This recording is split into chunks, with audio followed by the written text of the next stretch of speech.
Sa Orani, Bataan, matagumpay na nakapagsagawa ng buy-bust operation ang Orani PNP, kung saan naaresto ang isang sospek at nasamsamang mahigit 156,000 pisong halaga ng hinihinalang shabu sa nasabing lugar. Ang ulat mula kay Patrol Woman Janice Bulahaw.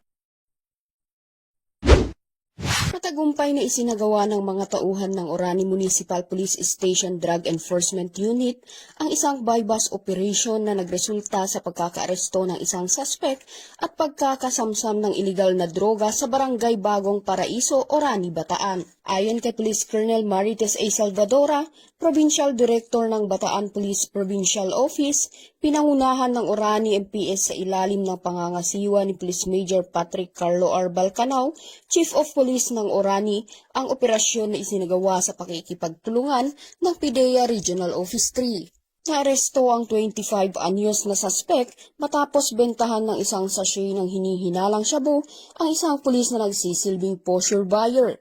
Nang kapkapan, nasamsam sa kanya ang kabuuang 23 gramo ng hinihinalang shabu na tinatayang nagkakahalaga ng 156,400 pesos. Kasalukuyang nakakulong ang suspect sa kustodiya ng Orani MPS at nahaharap sa kasong paglabag sa Republic Act 9165 o Comprehensive Dangerous Drugs Act of 2002. Patuloy na pinaiigting ng Bataan PNP ang kampanya laban sa ilegal na droga at kriminalidad upang mapanatili ang isang ligtas at payapang komunidad.